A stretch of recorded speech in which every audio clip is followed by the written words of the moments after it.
نحمده ونصلي على رسوله الكريم أما بعد فأعوذ بالله من الشيطان الرجيم بسم الله الرحمن الرحيم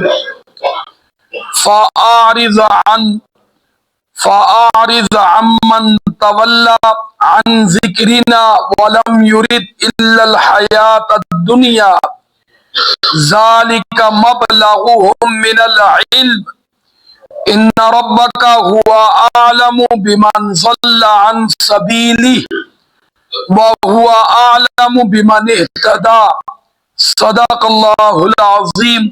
درود شریف پڑھ. اللهم صل على محمد وعلى آل محمد كما صليت على إبراهيم وعلى آل إبراهيم إنك حميد مجيد. اللهم بارك على محمد وعلى آل محمد كما باركت على إبراهيم وعلى آل إبراهيم إنك حميد مجيد. اللهم صل على محمد أفضل الصلوات.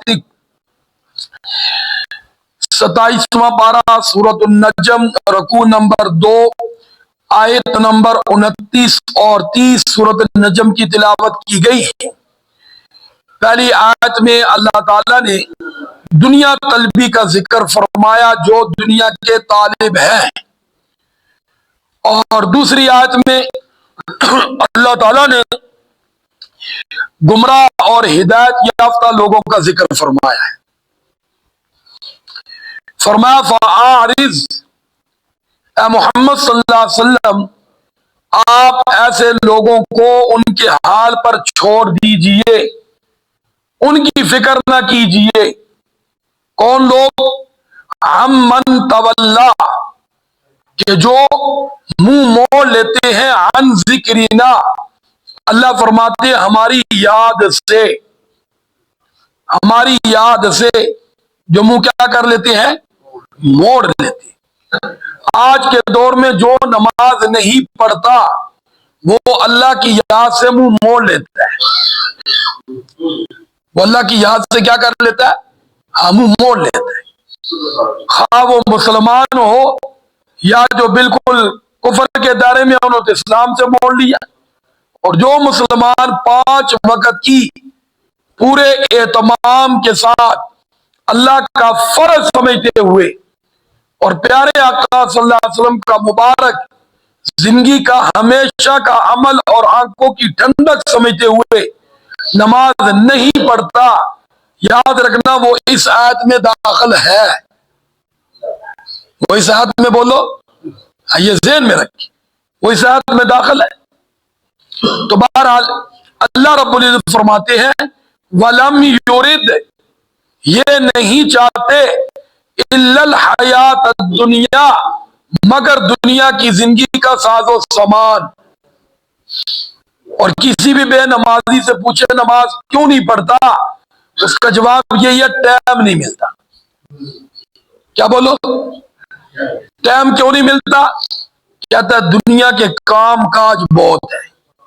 تو اگلی آیت کے حصے نے بتا دیا کہ ہمیشہ نماز وہی چھوڑے گا جو دنیا پرست ہوگا، جس کے دل و دماغ میں دنیا رچی بسی ہوئی ہے. 3 حدیث مبارکہ آپ نے ذہن میں رکھنی اس معاملے میں. پیارے آقا صلی اللہ علیہ وسلم نے فرمایا الدنیا دارن، دنیا اس شخص کا گھر ہے من لا دار لہ، جس کا آخرت میں جنت کی صورت میں کوئی گھر نہیں. دنیا اس کا گھر ہے، وہ اس گھر کو بنانے کی، سنوارنے کی، خوبصورت سے خوبصورت دوسروں کا گھر دیکھ کر للچانے کی، وہ ہرس، وہ تمنا کرے گا. ورنہ جس کو اپنے آخرت کی فکر ہے نا جی، وہ جھونپڑی میں رہ کر بھی کہے گا الحمدللہ، وہ کرائے پر ہو کر بھی کہے گا الحمدللہ. عارضی ہے، آج نہیں تو کل چلے جائیں. آپ خود سوچیں، ہم سفر کرتے ہیں بڑی سی بڑی مہنگی گاڑی میں. یقیناً آج کے دور میں یہ جو موٹر وے پہ بڑی گاڑیاں یہ جی ٹی روڈ پہ چلتی ہیں میرے خیال کروڑوں میں تو ہوں گی، ہاں جی، یہ ڈیوو اور یہ جو دوسری ساری، تو بتاؤ کبھی بیٹھ کے دل کیا یہ میری ہو؟ انسان بس اپنی منزل کی طرف سوچ رہا ہوتا ہے، یار یہ جلدی چلے جلدی پہنچے، میں اپنے گھر پہنچوں، بچوں میں کیا کروں؟ تو یوں دنیا کی اس گاڑی میں ہم آخرت کیوں نہیں یاد کرتے کہ میں جلدی جنت میں پہنچ جاؤں، میری آخرت کی منزلیں آسان ہو جائے۔ ہم ڈیووں میں دوسری گاڑیوں میں بیٹھتے ہیں تو فوراً سارا منظر اگلے والا ذہن میں ہوتا ہے، کتنے بجے پہنچے گی، رکشے میں بیٹھنا تو کیا وہ ملے گا، آگے جہاں میں نے جانا وہ کتنا ٹائم ہے، ایک ایک منٹ اس کو سوچ رہے ہوتے ہیں۔ اور حقیقت میں مسافر دنیا کا بھی وہی ہے کہ جو اسی طرح اس دنیا کی گاڑی میں بیٹھا ہوا آخرت کو سوچتا رہے کہ میں نے مرنا ہے، میری موت کیسے آئے گی، میں نے قبر میں جانا، میری قبر کا حال کیا ہوگا، میں نے حشر کے میدان میں اللہ کی بارگاہ میں حاضری دینی ہے، اس وقت میرے ساتھ کیا معاملہ ہوگا، پیارے آقا صلی اللہ علیہ وسلم کا سامنا ہوگا، میں کس منہ کو لے کر جاؤں گا، یہ ہم نے کبھی سوچا ہی نہیں، سوچا ہی نہیں۔ کیوں؟ بات وہی ہے کہ ہمارے دل و دماغ میں دنیا کا گھر بسا ہوا ہے، کسی سے پوچھ لو بس میں نے گھر بنانا ہے، میں نے بچوں کی شادی کرنی، میں نے فلاں کرنا ہے، یہ دل و دماغ کے خانے میں ہے بھی نہیں کہ میں نے مرنا ہے، اپنی آخرت میں میرے ساتھ کیا ہونا ہے، خالی ہاتھ۔ دوسری بات فرمایا مال من لا مال لہ، دنیا کا مال اسی کے لیے ہے جس کا آخرت میں کوئی مال نہیں، یعنی جو آخرت میں خالی ہاتھ ہے وہ دنیا کے مال کے پیچھے بھاگے گا، اس لیے وہ کہتے ہیں مال آنا چاہیے، روپیہ آنا چاہیے، حلال حرام سے کوئی غرض نہیں، اپنا پرایا بس دونوں ہاتھوں سے آنا چاہیے۔ تیسری حدیث مبارکہ فرمایا کہ جو شخص اس دنیا کے مال کے پیچھے بھاگتا ہے، اس کو جمع کرتا ہے، اللہ کے نبی صلی اللہ علیہ وسلم فرمایا لا عقل لہ، اس کی کھوپڑی میں عقل ہی نہیں، کہ میں اور آپ بھی دماغوں میں بٹھا لیں۔ آج ہم نے بھی بچہ جوان ہوتا ہے نا، کہتا نہیں پڑھنا تو کام کر، ٹھیک ہے کرے، لیکن یہ بھی کہیں نماز بھی پڑھ، قرآن بھی پڑھ، اپنی آخرت بھی فکر کر۔ یاد رکھنا عقل مند وہ ہے جو دو چیزوں کی فکر کرتا ہے، معاش اور معاد۔ لفظ بول لو، اب بات سے بولنا ہوں بولنا ہے، ہاں کی ہے بات سے پوچھنا کی کیا سی ہوں بولو، معاش اور معاد۔ معاش کہتے ہیں یہ دنیا کے اندر رہتے ہوئے دنیا کا ساز و سامان، اور معاد کہتے ہیں آخرت، یہ دونوں ضروری، معاش کی بھی فکر ہونی چاہیے، معاد کی بھی فکر ہونی چاہیے۔ یہ نہیں اسلام کہتا آپ کچھ نہ کرو، نہیں، وہ تو سورۃ الجمعہ میں فرما دیا ہے جی کہ جب نماز پڑھ لی ہے تو فانتشروا فی الارض، زمین میں پھیل جاؤ، کیا کرنے کے لیے؟ من فضل اللہ، اپنے مقدر کا رزق تلاش کرنے کے لیے۔ کاروبار منع نہیں، لیکن کاروبار میں اتنا مگن ہو جانا کہ اللہ ہی یاد نہ رہے، یہ منع ہے۔ ملازمت منع نہیں، تجارت منع نہیں، لیکن ہم فوراً کہتے ہیں رزق حلال کمانا فرض نہیں، کہ نماز فرض نہیں، نماز پہلے ہے۔ دیکھو صبح سب سے پہلے دکان کھلتی ہے یا اذان ہوتی ہے؟ سارے بولو، تو پہلے نماز ہے یا دکان ہے؟ دفتر میں آپ پہلے جاتے ہو یا پہلے اذان ہوتی ہے؟ تو پہلے تو نماز ہے، اور نیند پہلے ہے یا عشاء پہلے ہے؟ سارے بولو، تو نماز تو ہر کام سے پہلے ہے۔ اب خود سوچ لو، پانچوں وقت کو آپ اندازہ کر لیں، جو لوگ شام کا کھانا مغرب سے پہلے کھاتے اس سے پہلے نماز ہے، کون سی؟ عصر۔ کون سی ہے بول دو؟ کھانے کے بعد پھر نماز ہے، کون سی؟ مغرب۔ ہاں جی، دوپہر کا کھانا جو لوگ 12 بجے کھا لیتے، کھانے کے بعد فوراً کیا ہے؟ آگے کون سی نماز آ جاتی ہے؟ زور۔ تو پتہ چلا ہر کام کے ساتھ پہلے کیا ہے؟ بولو بھائی، تو نماز تو پہلے، لیکن اس نے رزق حلال کمانے کو پہلے لے آیا۔ حالانکہ رزق حلال کمانا فرض ہے بعد از فرائض۔ اصل روایت یہ ہے کہ نماز اور باقی جو اللہ کے فرائض وقت پہ آ جائے وہ پہلے اور بعد میں رزق حلال ہے، کیونکہ اللہ نے فرمایا رزق ہم دیں گے، ہم تم سے رزق کمانا۔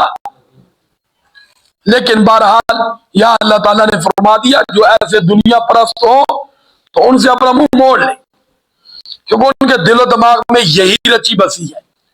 اب ایک تو منظر میں نے یہ ذکر کیا، دوسرا منظر پیری مریدی والا پھر لے آؤ۔ صحیح پیر اور غلط پیر کی پہچان بھی یہی ہے۔ جو صحیح پیر ہوگا وہ آپ کو دونوں سبق دے گا، دنیا کے اندر باعزت زندگی کا سبق کہ حق حلال کی کمانی ہے، کسی کا مال نہیں کھانا، کیونکہ کسی کے مال کھانے سے انسان کو عزت نہیں ملتی۔ کیا ملتی ہے؟ بولو، ذلت۔ وہ کہے گا دینے والا بننا ہے، لینے والا نہیں بننا۔ یہ صحیح پیر کی پہچان ہو۔ پھر آپ کو وہ معاد کی فکر بھی لگائے گا، آپ کو دین کی طرف لائے گا، آپ سے دنیا چھڑوائے گا نہیں، لیکن دنیا میں آپ کو ایک آئیڈیل مسلمان بنانے کی کوشش کرے گا، آپ کو اسلام میں رنگنے کی کوشش کرے گا۔ اس کے برعکس جو غلط پیر غلط مولوی ہوگا وہ آپ کو آخرت بھلا دے گا، دنیا میں اتنا مگن کرے گا کہ وہ دنیا کے ٹوٹکے کمانے کے تو بتائے گا، اس کے لیے تو وظیفے دم درود بتائے گا، لیکن آپ کو آخرت کا کوئی سبق نہیں دے گا۔ اب منظر نامہ اپنے معاشرے میں دیکھ لو، عموماً ہمارے ہاں 95% پیر پرست لوگ ہیں، 95%، لیکن آپ کو 75% وہ لوگ ملیں گے کہ پیر صاحب کا مقصد بھی دنیا اور مرید کا مقصد بھی دنیا ہے۔ بولو بھائی، غلط کہہ رہا ہوں ادھر ہی بول لو۔ وہ بھی اگر پیر صاحب کے ساتھ تعلق قائم ہوا تو مال آنا شروع ہو گیا تو واہ واہ واہ واہ، کمال ہے۔ پھر آپ نے عموماً دیکھا ہوگا، یہ میں دعوے سے کہہ رہا ہوں، غور کر لینا، غلط راستے بتائے گا، کیونکہ سیدھے راستے سے کبھی مال کی فراوانی نہیں ہوتی۔ یعنی حق حلال کا مال کبھی عیاشی کے لیے نہیں ہوگا۔ کسی کے پاس ہے تو مجھے دکھا دیں، کسی کے پاس ہے حق حلال کا مال ہو تو کبھی عیاشی کے لیے، کبھی حق حلال کی کمائی والا خسروں پہ دت ہی نہیں پھینکے گا،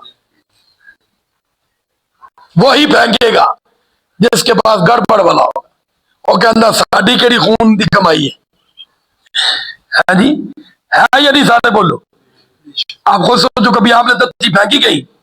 شادیوں پہ آپ بھی جاتے ہو، کیوں نہیں پھینکی؟ لیکن جو دوسرے ہوتے ہیں وہ ایک نہیں کئی پھینک دیتے۔ وجہ یہی ہے کہ جو حق حلال کا ہوگا نا، وہ ایک میں نے آپ کو واقعہ بھی سنایا تھا، ایک بیٹا تھا بگڑا ہوا، باپ مالدار تھا، وہ بڑا سمجھاتا تھا، نہیں سمجھتا تھا، اس نے ایک دوسرا طریقہ اختیار کیا، اس نے اس کی ماں اس باپ بیٹے کو کہا بیٹا شام کو ایک ڈھیلا تو نے مجھے دینا ہے کما کے۔ اس نے شام کو ابا سے لی، ابے کو پکڑا دیا، ابے نے پکڑا یوں آگ میں پھینکا، اس نے کہا بس نو ٹینشن، کوئی ٹینشن نہیں، وہ سمجھ گیا اس کا نہیں۔ اس نے اس کی ماں کے پیسے بند کر دیے کیونکہ وہ دیتی ہے۔ اب بیٹے کو شام کو ماں سے مانگے، کوئی نہیں۔ ایک آدمی کے پاس کیا کام کر رہا تھا، اس کو کہا یار ایک ڈھیلا دے دی، اس نے کہا پتر نہ لگ، فریج نہیں ملتا۔ اب اس نے دابڑے اٹھائے، کام کاج کیا، خوب پسینہ نکلا، اور جناب وہ جب رات کو لایا ابے کو، ابا پھینک لگا، ہاتھ پکڑ لیا، ابا جی نہیں، ابا جی نہیں۔ کہا کیوں؟ خیر ہے کیا؟ سارا دن بڑا اوکھا کمایا، کیا پتر میں تینوں سمجھانا چاہتا، تو سمجھ نہیں رہا۔ حقیقت یہی ہے۔ تو اگلی آیت میں اللہ تعالیٰ فرماتے ذالک مبلغ من العلم، یہ دنیا پرستوں کا جو علم ہے نا، اس کی انتہا دنیا تک کی ہے۔ ان کی ساری دوڑ دھوپ یہی ہے. بتاؤ انگلیوں میں وہ حقیقی وہ پتر سلمان حقیقی پہننے والے کیا کہتے ہیں؟ کروڑ پتی ہو جائے گا. کبھی کسی نے یہ بھی بتایا نمازی بن جائے گا؟ سارے بولو بھائی. ہے تیری طبیعت سے میچ کر گیا نا بس تو زرداری صاحب سے بھی آگے چلا جائے گا. ان ربک هو عالم بمن ضل عن سبیلی، فرمایا تیرا رب خوب جانتا ہے ان لوگوں کو جو سیدھے راستے سے بھٹک گئے. وہ عالم بالمعتدین، ان کو بھی جانتا ہے جو سیدھے راستے پر ہے. اب ان دو آیات نے مجھے اور آپ کو آئینہ دکھا دیا کہ ہم اپنا محاسبہ کریں. کیا ہمارا نقطہ نظر دور دھوپ کی دنیا ہی تو نہیں؟ پھر آپ نے دیکھا ہوگا یہ نماز بھی پڑھے تو دنیا کے لیے پڑھتے، یعنی قاری صاحب نے کہا نماز پڑھو حالات ٹھیک ہو جائیں گے، 10 دن بعد کہیں گے قاری صاحب ہو تو کوئی نہیں ٹھیک ہوئے. جی اس لیے نماز میرے بھائی اللہ کا حکم سمجھ کے پڑھنا ہے. وہ ایک مولوی صاحب نے کسی کو کہہ بھی دیا تھا نا کہ تو نماز پڑھ 40 دن تجھے میں بھینس دوں گا.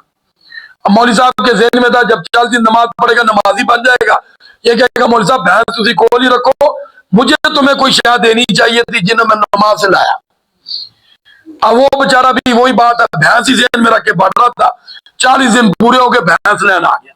کہتا مولوی صاحب دو بھینس. انہوں نے کہا تو نماز میرے وقت پڑھی اپنے وقت پڑھی؟ کوئی بحث نہیں. انہوں نے کہا پھر میں بھی بے وضو پڑھتا رہے. اللہ اپنی حفاظت میں رکھے. وآخر دعوانا ان الحمدللہ رب العالمین. درود شریف پڑھ. اللهم صل على محمد وعلى آل محمد كما صليت على إبراهيم وعلى آل إبراهيم إنك حميد مجيد. اللهم بارك على محمد وعلى آل محمد كما باركت على إبراهيم وعلى آل إبراهيم إنك حميد مجيد. لا إله إلا الله محمد رسول الله.